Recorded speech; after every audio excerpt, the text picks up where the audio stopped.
তুমি জমা করো, সংরক্ষণ করো, একটা পয়সা। পি দিয়া প্লিজ, বুঝবেন তো না কোড ওয়ার্ড? ওই যে মনে মাঝে মাঝে কোড ওয়ার্ড হয় না, হ্যাঁ দেখেন না, মেঘনা গ্রুপের উপরে লেখা কি MGI, ঠিক না? দেখেন না সব জায়গায় লেখা মেঘনা গ্রুপ অফ ইন্ডাস্ট্রিজ। ওইটারে 3 শব্দে 3 অক্ষরে আনছে। ঠিক এত বড় কথাটাকে নিয়ে আসছে একটা অক্ষরে, নাম হয়ে গেছে পেপসি।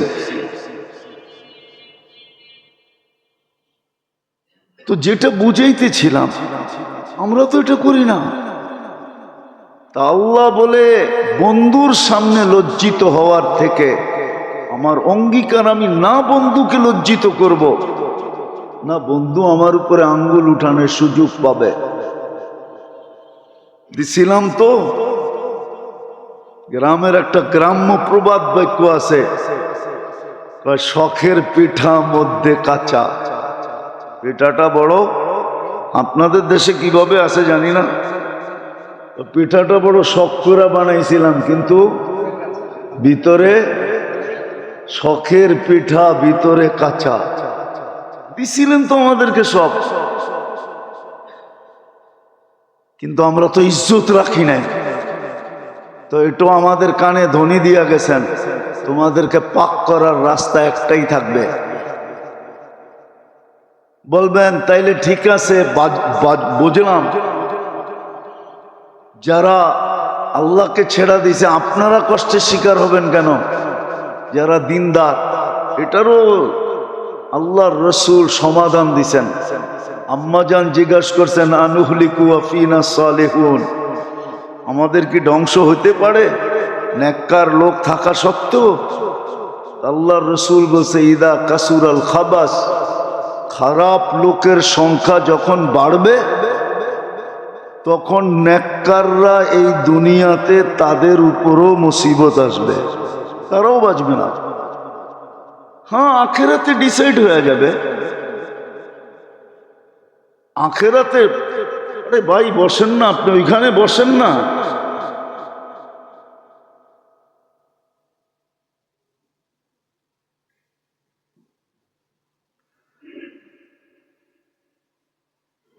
তো যেটা বুঝাইতেছিলাম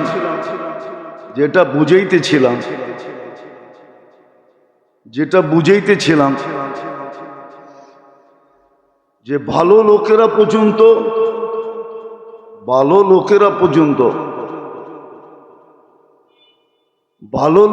পর্যন্ত ওই বিপদের সম্মুখীন হইতে হবে। আজকে যে মুসলমানের দুরবস্থা, এটা আমাদের হাতের কামাই।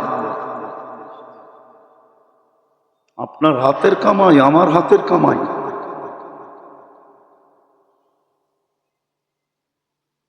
আপনার হাতের কামাই, আমার হাতের কামাই। বুক করে সারাদিন আল্লাহটা সারাদিন বুক করে সার্ভিস নেয় আল্লাহ, সেবা নেয় আল্লাহ, কিন্তু সারা দিনে 10 বার আল্লাহ বলতে চায় না। কেননা সামনে একটা সময় আসতেছে, কোয়ালিটিফাই তো বানাইতে হবে। সামনে কিন্তু 2টা বিপদ আসতেছে, সামনে কিন্তু 2টা জিনিস আসতেছে। একটা দাজ্জাল, আপনি ভাইবেন না তসবিহ পড়ে দাজ্জালতে বেঁচে যাবেন, আপনি এটা ভাইবেন না যে আপনি তসবিহ পড়েন দাজ্জালতে বেঁচে যাবেন। দাজ্জালতে বাঁচা এত সহজ না। দাজ্জাল থেকে তো ওই বাঁচবে যে পদ্ধতি অনুকরণ করবে। দাজ্জাল থেকে বাঁচার যে পদ্ধতি, ওই পদ্ধতি শতকরা একজন কেন, হাজারে একজন কেন, লাখে একজন করে কিনা সন্দেহ আছে। দাজ্জালতে বাঁচার যে পদ্ধতি, ওই পদ্ধতি তো আমরা কেউ অবলম্বন করি না। সহজ যদিও ছিল, সূরা কাহাফের প্রথম রুকু এবং শেষ রুকু যে পড়বে সে দাজ্জাল থেকে বাঁচবে। কিন্তু কোরআনই তো পড়তে জানে না 99 জন। 99 জন বললেও ভুল হবে না। প্রথম রুকু থেকে পড়বে। আপনি ভাবছেন আপনার তফসিবি টিপা আপনাকে দাজ্জাল থেকে বাঁচিয়ে দিবে? এত সহজ? আমরা সবাই দাজ্জালের পাঞ্জার ভিতরে আছি, শুধু প্রকাশ পায় না। প্রকাশ পাইলেও হাতের খুলা দেখাবে, তুই অনেক আগে আমার পাঞ্জার ভিতরে, তুই যাবি তো যাবি কই? আপনি অনেক আগে ডাক্তারের দাজ্জালের পাঞ্জার ভিতরে চলে গেছেন। আজকে যে প্রযুক্তি আর ইন্টারনেট আর প্রযুক্তি যেটি চলতেছে, যেটি আমরা দৈনন্দিন ব্যবহার করি, ডিশ আর ফিশ, টেলিভিশন আর এটা সেটা, এগুলো সব দাজ্জালের পাঞ্জা। আপনি ওর পাঞ্জার ভিতরে আছেন। আপনি ভাবছেন টপসি টিপা বেঁচে যাবেন? রাগ হয় না, বুঝানোর জন্য বলতেছি। এখন বললে কারো দিলে লেগে যাবে। অনেকবার বলছি মসজিদে, কিন্তু করণীয় কিচ্ছু নাই। এতটুক পর্যন্ত শিখে না। তো যেটা বুঝাইতেছিলাম আমরা শিখি না। আমাদের এক এক দল এক এক ভাবনায় আছে যে আমি বেঁচে যাবো, আমি বেঁচে যাবো। এত সহজ? দুনিয়ায় কোনো নবী আসে নাই যেই নবী উম্মতকে দাজ্জালের ব্যাপারে সতর্ক না করছেন। আর আমাদের নবীজি তো সবচেয়ে বেশি করছেন। এটা দাজ্জাল আমাদের ভিতরেই আসবে, আমাদের সময়ই আসবে। এত তাড়াতাড়ি বেঁচে যাবেন? সবাই ভাবতেছে ইমাম মেহেদী আলাইহিস সালাম আসলে আমি মিলা যাবো ওনার সাথে। এত সহজ? সোনা 22 ক্যারেট হয়, 24 ক্যারেট হয়, 25 ক্যারেট হয় না। 24 ক্যারেট কেন হয় জানেন? 999 হয়। 1000। তারপরও কয় পয়েন্ট বাকি আছে? এখনো 1 পয়েন্ট খাইদ আছে। দুনিয়ার কোন প্রযুক্তি 1 পয়েন্ট দূর করতে পারে না। আপনি ভাবছেন ইমাম মেহেদী আলাইহিস সালামের সাথে মিশা যাবেন আপনি আসলেই? ওনার সৈন্য সামন্ত কি কয়েক কোটি হবে নাকি? মাত্র 70,000। এটা দিয়ে দুনিয়া কাঁপাবে। শুধু 70,000 হবে। সবাই ওনার সাথে মিলা সম্ভব না। ওটারও কোয়ালিটি আছে। এখন পর্যন্ত কোয়ালিটি হয়েছে কিনা জানি না 70,000-এর। যেদিন হবে 70,000 কোয়ালিটি ভাই, ওই দিন উনি আসবে, এটাই সত্য। তো ওনার সৈন্যের সাথে মিলা যাবে না, এত সহজে না। দাজ্জালের হাত থেকে সহজে বাঁচা যাবে না। বললাম না, সূরা কাহাফের প্রথম রুকু শেষ রুকু তো পড়ি না, না মুখস্থ করছি না পড়ছি, কোরআনই তো পড়তে জানি না। আপনি ভাবছেন তসবিহ টিপা বেঁচে যাবেন আর খালি আল্লাহর উপরে ছেড়ে দিবেন? আপনি কিচ্ছু করবেন না, সারাদিন বুক করবেন আল্লাহটা। মেরে দোস্ত, ভুল জগতে আসি। নাইলে হাদিসে এতগুলা কথা আসতো না, এতগুলা কথা আসতো না, এতগুলা কথা আসতো না, এতগুলা কথা আসতো না। আমাদের দুরবস্থা এই জন্যই আজকে। করণীয় কি ছিল এটাও করি না, যেটা করণীয় ছিল। কেউ তো এটা ধারেই দাঁড়ে না। হইতেছে ফিলিস্তিনে, হইতেছে, আমার কি? আচ্ছা বলেন, আপনার দেশটা ফিলিস্তিনের থেকে কম? আমি তো যুক্তি দিয়ে আপনাকে বুঝাবো, ফিলিস্তিনওয়ালা গাজাওয়ালাদের তো একটা করিডোর আছে, যেই করিডোর দিয়ে ওরা ঢুকতে পারবে মিশরে। আপনার করিডোর কোথায় আছে? আপনার করিডোর তো বঙ্গোপসাগর। তাইলে আজকের থেকে কলা গাছ লাগাইতে শুরু করেন। যদি সাঁতার দিতে হয় তাহলে 2-4টা দিয়ে একটা বেলা বানায় কমসে কম সাঁতার দেওয়া যাবে। ছোটবেলা কলা গাছের বেলায় চড়তাম, বেলা চিনেন তো? হ্যাঁ, তাহলে কলা গাছের চাষাবাদ বেশি করেন। আপনার তো কোনো করিডোরই নেই। ওর তো একটা করিডোর আছে, আপনার কয়টা আছে? আপনার অবস্থা তো বেশি ভালো না। সত্য তো এটাই, মুসলমানদেরকে বিজাতির চেয়ে মুসলমান বেশি ডুবাইছে। কবির ওই কথা সত্য, মুঝে আপনু নে লুটা গैरू में कहां दम था, मुझे अपनों ने लूटा गैरू में कहां दम था। আমাকে আমার মানুষ ডুবাইছে, অন্যের ডুবানোর ক্ষমতা কখন ছিল? দুনিয়ার সবচেয়ে ভীতু জাতি চিনেন? চিনেন? হ্যাঁ, কে? দুনিয়ায় 2টা জাতি সবচেয়ে ভীতু, একটা হলো ইহুদি আর একটা হলো মূর্তি পূজক। এদের চেয়ে ভীতু জাতি দুনিয়াতে নাই। কিতাব বলে, কিতাব, সায়েন্স বলে।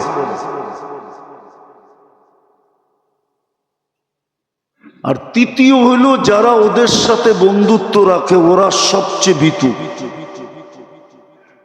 ওরা ভীতু জাতি। এই 2 জাতি দুনিয়ার সবচেয়ে ভীতু। 2 জাতি সবচেয়ে ভীতু জাতি। যদি মল্লযুদ্ধের যুগ থাকতো, সামনাসামনি যুদ্ধের যুগ, তাহলে আপনি বুঝতে পারতেন কত ভীতু।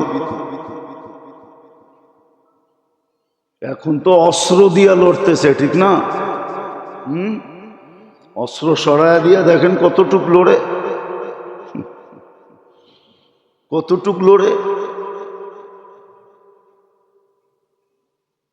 তো যেটা বুঝাইতেছিলাম, মুঝে আপনু নে লুটা। আজকে মুসলমানের কারণে মুসলমানের এই দুরবস্থা, ওদের কারণে না। কবির কথাই সত্য, মুঝে আপনু নে লুটা গैरू में कहां दम था, मेरी किश्ती वहां डूबी जहां पानी कम था। আমার নৌকা ওইখানেই ডুবছে যেখানে ডুবার কথা না। আরেকটা আছে না, ইস ঘর কো আগ লাগি হ্যায় ইস ঘর কে চেরাগ সে। এই ঘরে আগুন লাগছে এই ঘরের আগুন দিয়ে। আমাদের কারণেই আমাদের দুরবস্থা। আল্লাহ আমাদের দুরবস্থা চাপায়া দেন নাই। বুঝা গেল অপারেশন চলতেছে, আর যদি তা না হইতো, জুলুম যদি হইতো, বাস্তবিকই যদি কিছু হইতো, তাহলে আজকে 1.5 বছরে সাহায্যের চিহ্ন কখনো না কখনো দেখা যেত। সাহায্যের কোনো চিহ্ন তো দেখা যাইতেছে না। সাহায্যের চিহ্ন তো দেখা যাইতেছে না। আপনি বলবেন আফগানিস্তান জিতা গেছে। আরে এখন জিতলেই কি আছে, জিরু বানায় তো হাতে উঠে দিছে, ঠিক না? হ্যাঁ, কি জিরু বানায় তো উঠে দিছে, ঠিক না? এখন বললে তো মিডিয়ায় চলে যাবে, বলাও তো যাবে না। ইতিহাস তো আমরা জানি, কেননা ইতিহাস পড়ি বিদায় জানি, বলাও তো যাবে না। শুধু এতটুকু ইশারায় বলতেছি। হ্যাঁ, এখন কিন্তু বিশ্বাস করা অনেক কঠিন। বিশ্বাস করা, হ্যাঁ, টুপি দেখবেন, জুব্বা দেখবেন, দাড়ি দেখবেন, তসবি দেখবেন, কিন্তু ভিতরে ভিতরে দেখবেন ওর নেফাক আছে, ও মুনাফিক। ও আপনারই বিরুদ্ধে, আমারই বিরুদ্ধে। বুঝা খুব মুশকিল এখন।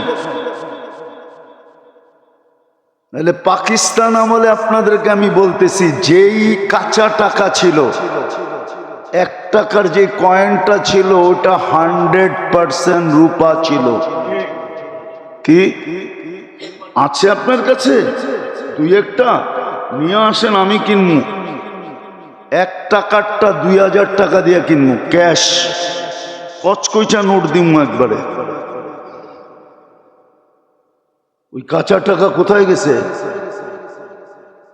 কে নিয়ে গেছে? ট্রেন বইড়া।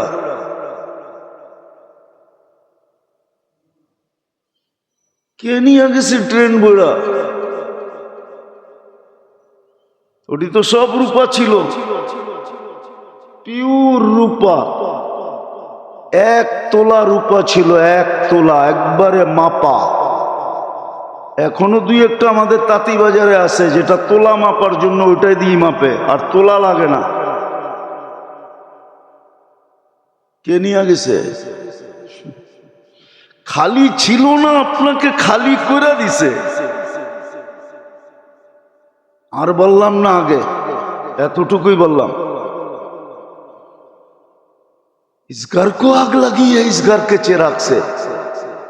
এই জন্যই আল্লাহ আমাদেরকে শিক্ষা দিছিলেন যে মুসিবত যখন আসে অন্যের কথা বাদ দিয়া তোমরা যাদেরকে আমি সদিচ্ছায় মুসলমানের ঘরে অস্তিত্ব দিছি, উম্মতে মুহাম্মদী বানাইছি তোমার বেনিফিটের জন্য, তুমি লাভবান হবে এই জন্য, চির জান্নাত পাবে এই জন্য।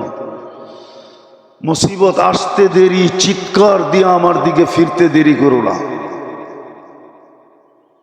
যেরকম বাচ্চা যেরকম বিপদ দেখলে মা বইলা চিৎকার দেয়, বাবা বইলা চিৎকার দেয়, আল্লাহ শিক্ষা দিছিলেন বিপদ দেখলে আমাকে ডাইকো।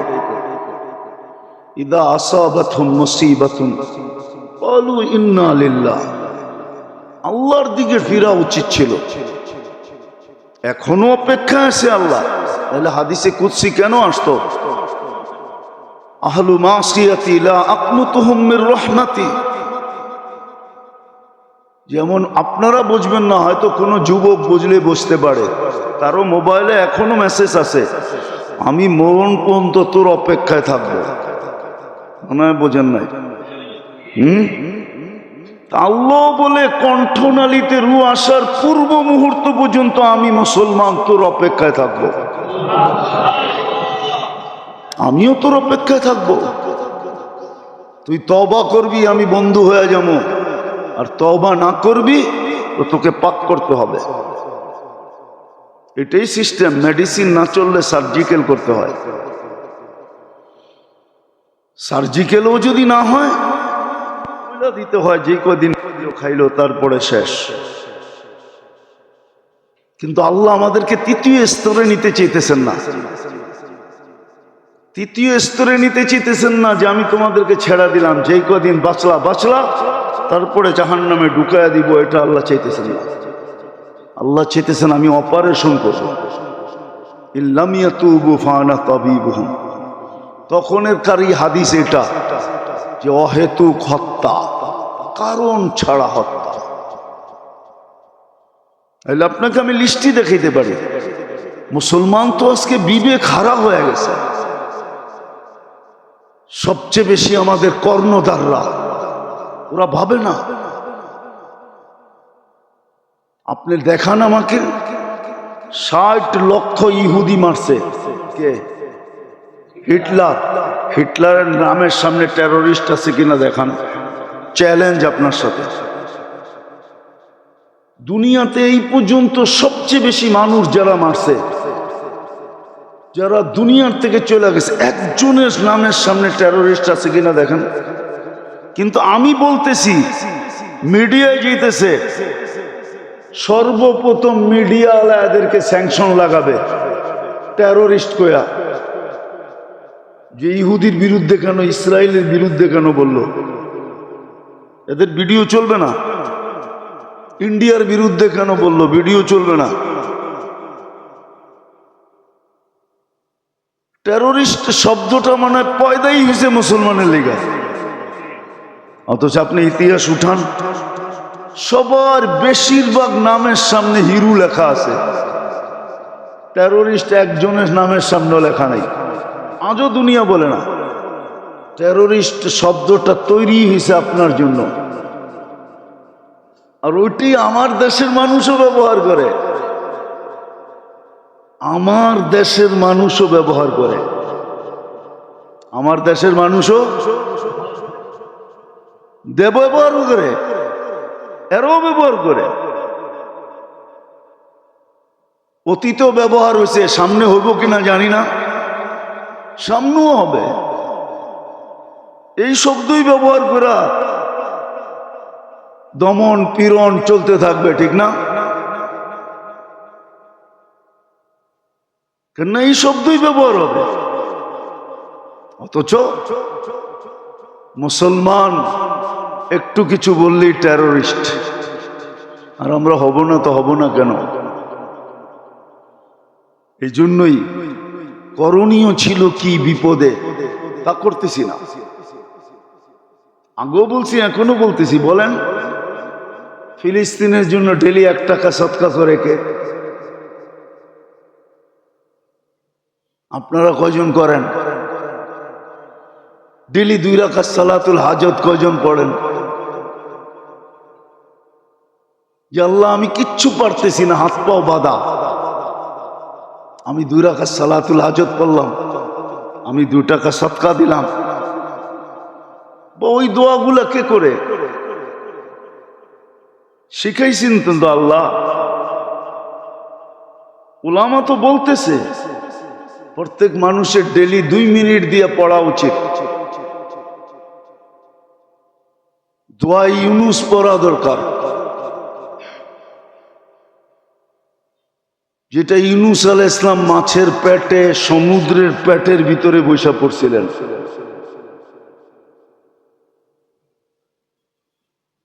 দোয়া ইউনুস, এটাও তো জানি না কোনটা কোনটা। দোয়া ইউনুস, লা ইলাহা ইল্লা আনতা সুবহানাকা ইন্নী মিনাজ।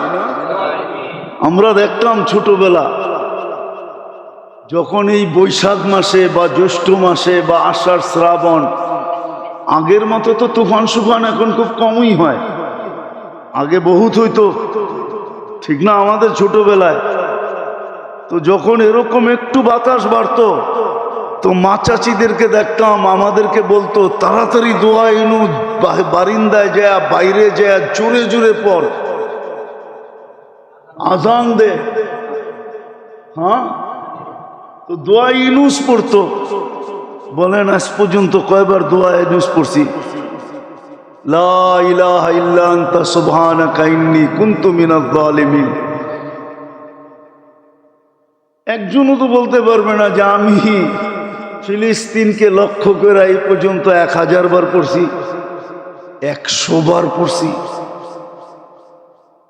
তো শিক্ষা দিছিলেন আমাদেরকে যে বিপদে কি করা চাই। ব্যক্তিগত বিপদ হোক, পারিবারিক বিপদ হোক, যেই কোনো বিপদ হোক, আল্লাহ রসুল শিখাইছিলেন ইদা আযাবাহু আমরুন ফাজিয়া ইলা সালাহ।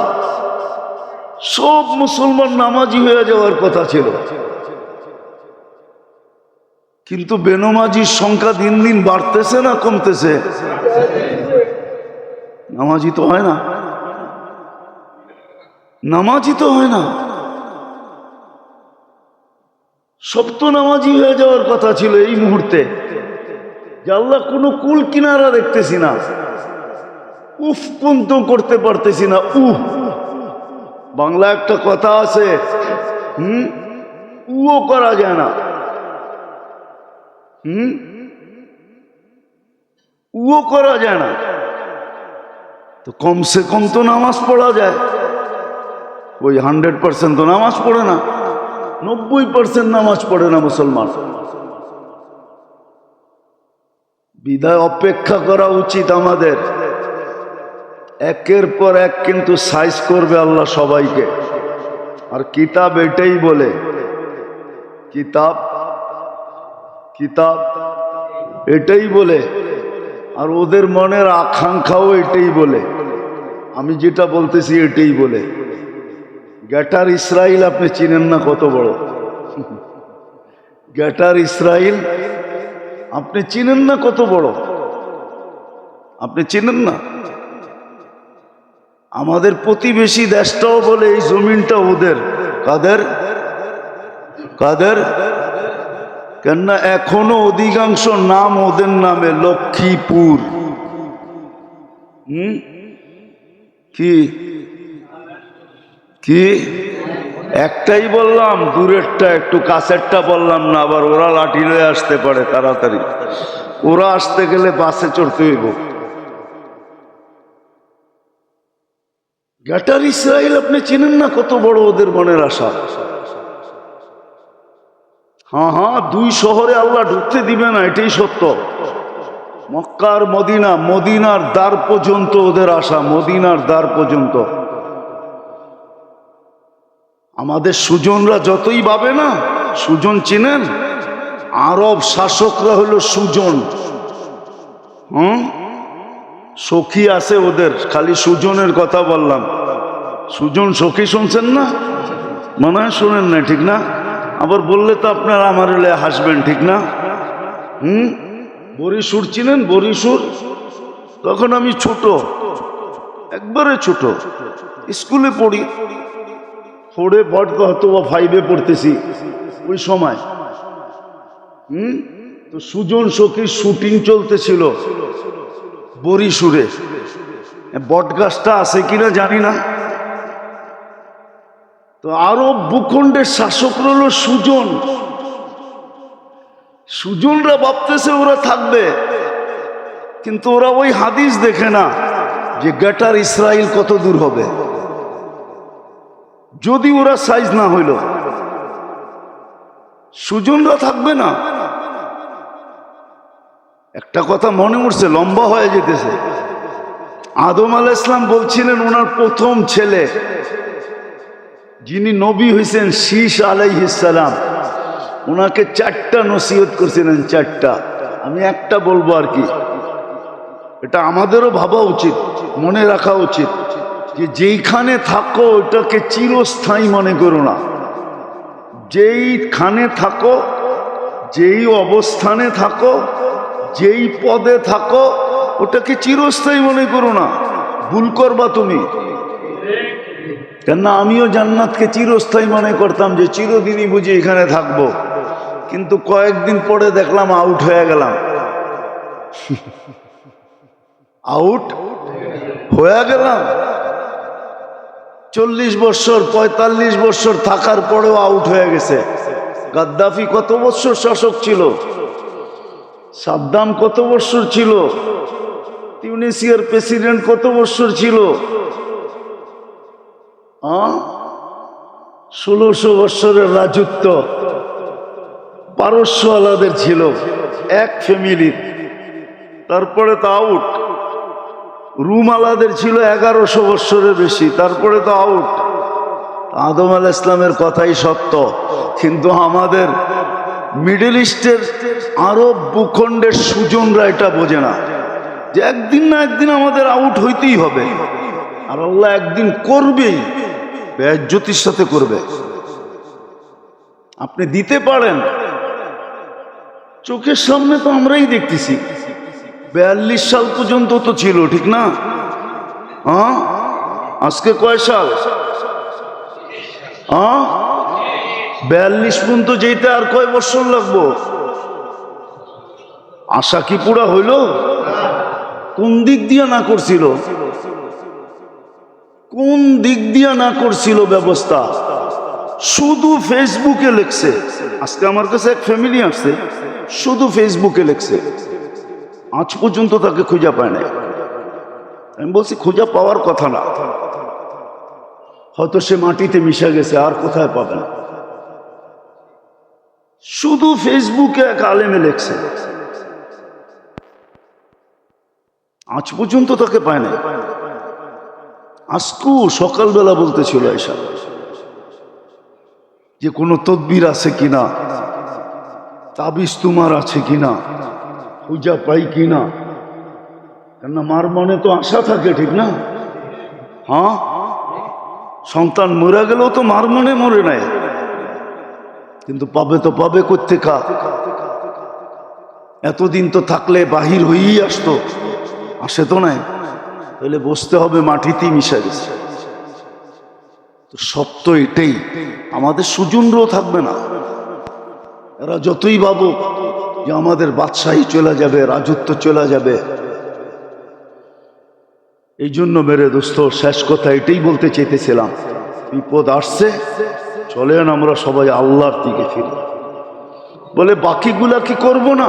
না করব, ওগুলার আমি বিরুদ্ধে না।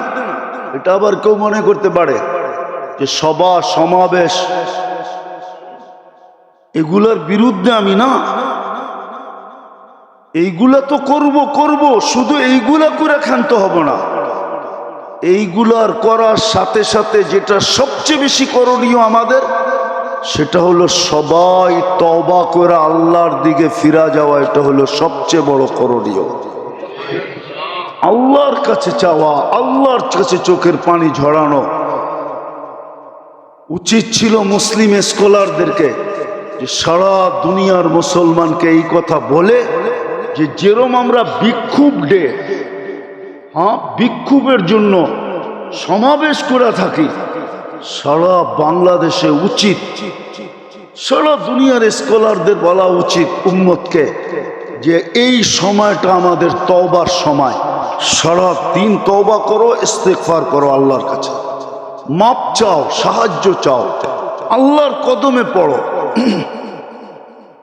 সমাবেশের বিরুদ্ধে না, পক্ষে, কিন্তু সাথে সাথে এটাও হওয়া উচিত, এটা সবচেয়ে বেশি হওয়া উচিত। আর করে না, এখনো করে না, এখনো করে নাই। কুনুতে নাজেলা পড়ে কিনা আমি জানি না, ফজরের সময় পড়েন? পড়ে তো না। যদিও বলা হয়েছে এতদিন পরে কুনুতে নাজেলা পড়তে, ফজরের নামাজের দ্বিতীয় রাকাতে রুকুর থেকে উঠা কুনুতে নাজেলা পড়া, আল্লাহর কাছে সাহায্য চাওয়া, এখন পর্যন্ত মসজিদওয়ালারা শুরু করে নাই। কেননা মসজিদওয়ালারাও পারতেছে না, ইমাম সাহেব পড়ে না, কুনুতে নাজেলা জানি না কি জিনিস। কুনুতে নাজেলা পড়া উচিত ছিল। তওবা ডে উদযাপন করা উচিত ছিল, সারা দুনিয়ার মানুষ আজকে তওবা করবে। যদিও আজকে ফাউন্ডেশন বলছে যে প্রত্যেক জুমার মসজিদে যেন ফিলিস্তিনের জন্য দোয়া হয়, দোয়ার সাথে সাথে তওবা ডে উদযাপন করা উচিত ছিল। এত ছুটির দিন যদি আমরা মানাইতে পারি, আলতু ফালতু ছুটি যদি আমরা করতে পারি, তাহলে একটা দিন ছুটি দিয়া তওবা ডে মানাইতে পারবো না কেন? সরকারের তো উচিত ছিল যে একটা দিন আম ছুটি দিবে, যে অমুক দিন ছুটি, সমস্ত মুসলমান তওবা করবে আল্লাহর কাছে।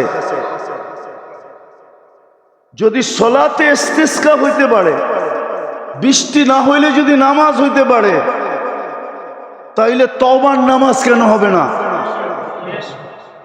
হওয়া উচিত ছিল সরকারের পক্ষ থেকে। মুসলিম সরকার একটা দিন আম ছুটি, আমরা আল্লাহর কাছে আজকে তওবা করব, সাহায্য চাবো, ওটা হওয়া উচিত ছিল প্রত্যেকটা মুসলিম দেশে। তারপরে দেখতাম রং কি দাঁড়ায়, সিদ্ধান্ত কি আসে, ফয়সালা কি হয় আকাশ থেকে। উচিত ছিল আল্লাহ আমাদেরকে বুঝার, কমসে কম ব্যক্তিগতভাবে তওবা, ইস্তেগফার, সদকা, সালাতুল হাজাত। আমি যেমন চাই তেমন যদি হও, তাহলে জমিনের রাজত্ব তোমাদের। ইতিহাস তো দেখছে একটা সময়, ইতিহাস ছিল, মুছে দেওয়া যাবে না। ইতিহাস ছিল এক সময়, ইতিহাসের পাতা উঠান, মুসলমানের পেটের বাচ্চা পর্যন্ত বাতা পাইত। ইতিহাস এক সময় ছিল। বিজাতি সব ইচ্ছায় তার কামার 60% মুসলমানকে দিয়া, তারপরে মুসলমান বাধ্য করতেন না যে আমার সমাজে তোমাকে থাকতে হবে না, নিজের ইচ্ছায় বলতো তোমার সমাজে আমি থাকব। আমার কামাই 60% তোমাদেরকে দিব, তারপরও আমাকে তোমার সমাজে রাখো। 40% দিয়ে আমি যতটুকু সুখে থাকবো, আমার সমাজে 100% বিলাইও এর 100 ভাগের 1 ভাগ সুখ আমি পাবো না। কেন? ওদের সমাজটা এরকমই ছিল, দাসত্বের সমাজ ছিল। আমরা ওই যুগে জন্ম নেই নাই যেই যুগে জমিদারি প্রথা ছিল। জমিদারির প্রথার ভিতরে যারা জন্ম নিয়েছিলেন আর যারা সময় কাটাইছে, ওরে কবর থেকে উঠে জিজ্ঞাসা করতে হবে যে তোমাদের সময়টা কিরকম কাটতো। প্রজা হিসাবে যারা জীবন কাটায় গেছেন, ওদেরকে কবর থেকে উঠে জিজ্ঞাসা করতে হবে ওরা কিভাবে সমাজ জীবন কাটাইছে। চাই মুসলিম জমিদার হোক, চাই অন্য সম্প্রদায়ের জমিদার হোক, আপনি ইতিহাস উঠে দেখেন, ঘাটেন ইতিহাস। তো একটা সময় ছিল যতদিন শর্ত পূরণ হইতেছিল, ইবাদিয়াস সালেহুন, প্রমাণ আনা যায়। এই ইহুদিদেরকেই বলতো মুসলমান। হাদিসে আছে ইয়াকতুলুশ শারকিয়ুল গারবিয়্যা, শারক বলা হয় পূর্ব দিকে হলো মধ্যখানে দরিয়া উর্দুন, পূর্ব দিকে হলো ফিলিস্তিন আর উর্দুন, আর পশ্চিম দিকে হলো ইসরায়েল। হাদিসে আছে পূর্ব আলারা পশ্চিম আলাদেরকে হত্যা করবে। ইহুদিদেরকে বললে বলে তোমরা বলতেছো সত্য, কিন্তু এখানে একটা শর্ত আছে। আল্লাহ বলছে মুসলিম আব্দুল্লাহ, যে তোমরা এখন আল্লাহর বান্দাও না আর তোমরা এখন পারফেক্ট মুসলমানও না। যেদিন হবে ওদিন এই হাদিস সত্য হবে। আমরা মানি তোমরা কতল করবে। তখন ইহুদিরা সমস্ত জায়গায় আশ্রয় নিবে, আর সব জায়গার থেকে আওয়াজ আসবে, পাথরের থেকে আওয়াজ আসবে, ইয়া মুসলিম ইয়া আব্দুল্লাহ ওয়ারা ইহুদ, ও মুসলমান, ও আল্লাহর বান্দা, আমার পিছে ইহুদি লুকায় আছে, ফাকতুলহু, তাকে কতল করো। ইল্লা শাজারাতাল গারকাত, একটা গাছের থেকে আওয়াজ আসবে না, সেটা হলো ঝাউ গাছ। দেখবেন আমাদের গুলশান বনানী বাড়ি দ্বারা অনেক অধিকাংশ বাড়িতে ঝাউ গাছ আছে। ঝাউ গাছ দেখতে সুন্দর, কিন্তু এটা হলো ইহুদি গাছ। এই গাছের নামই হলো ইহুদি গাছ, কিন্তু মুসলমান পছন্দ করে লাগাইতেছে। তো শর্ত আছে। আজকে যে দুরবস্থা, আমরা কারণ তালাশ করি না যে কেন হলো, একের পর এক কেন হইতেছে। না, আল্লাহর অঙ্গীকারও আছে। আল্লাহর অঙ্গীকার আছে যে তোমাদেরকে আমি মানুষ, মুসলমান, উম্মতে মুহাম্মদী বানাইছি। যদি দেখি মেডিসিনে কাজ না হয়, ইবাদত বন্দেগী ছিল মেডিসিন, আর আমরা মেডিসিন ছেড়ে দিছি। বললাম তো রাগ হয় না, খানা পর্যন্ত বিসমিল্লাহ বইলা খায় না। ঘুমানোর সময় দোয়া পর্যন্ত পড়ে না, উঠো দোয়া পড়ে না। সারাদিনেরটা তো বাদ দিলামই, 24 ঘন্টা আল্লাহর সার্ভিস নিতেছে। আল্লাহও তো বলে অনেক সময় নিজের চয়েসের কারণে, পছন্দের কারণে সবার সামনে লজ্জায় নিজেকেই মুখ ডাকতে হয়। আছে এরকম পর্ব, আছে এরকম, মনে হয় বোঝেন নাই।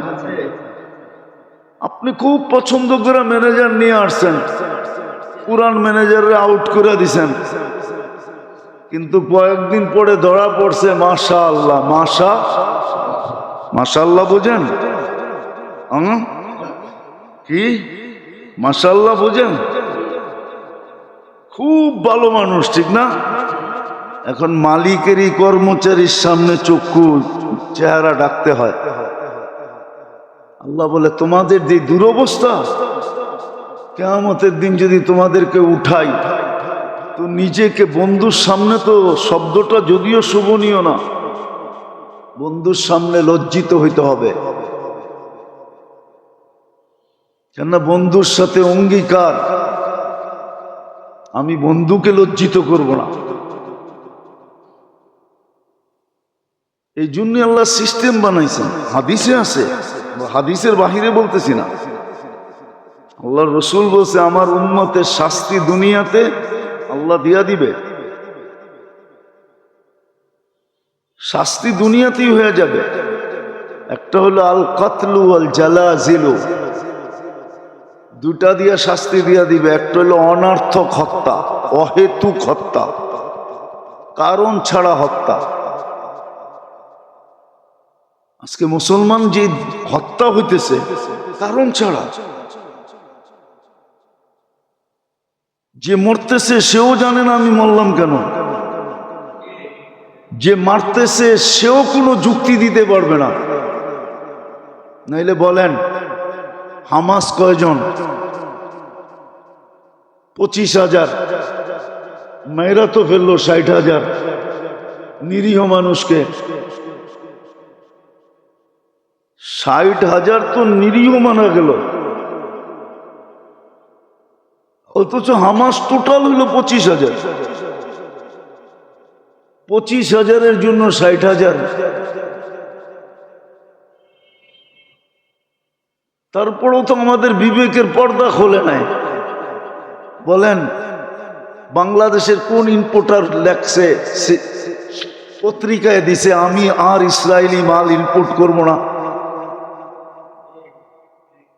ইসরায়েলি কোম্পানির মাল ইম্পোর্ট করব না। যদিও ডাইরেক্ট ইসরায়েল থেকে করতেছে না, কিন্তু ইসরায়েলি কোম্পানিগুলো তো সুস্পষ্ট, ঠিক না? ওদিন দেখলাম, খুব হাসি লাগলো, কোক খাইতেছে আর বাটার দোকান ভাঙতেছে।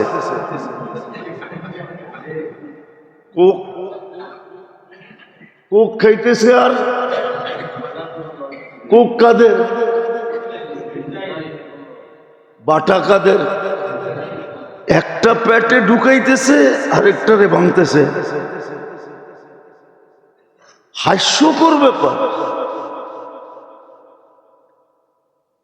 মুসলমান যদি এতটুকু করত যে ওদের দেশের কোনো পণ্য ইম্পোর্ট করব না, ব্যবহার করব না, অথচ দেখেন আপনার ঘরের সাজসজ্জাই তো ওদের জিনিস দিয়া, এতটুক করতেও তো রাজি না, এতটুক করতেও তো রাজি না। আপনি বলবেন খাওয়ার জিনিস, আমিও বলবো খাওয়ার জিনিস। আপনি বলবেন ব্যবহারের জিনিস, আমিও বলবো ব্যবহারের জিনিস। কিন্তু আত্মমর্যাদা তো একটা জিনিস আছে, হ্যাঁ না নাই? হ্যাঁ, আপনার আত্মমর্যাদায় কি বলে? আপনার টাকা দিয়ে তো অস্ত্র কিনতেছে। পেপসিতে তো লেখাই, পেপসি অর্থ কি? হ্যাঁ, পেপসির মিনিংস হলো তোমার একটা পয়সা ইসরায়েলের জন্য, একটা পয়সা ইসরায়েলের জন্য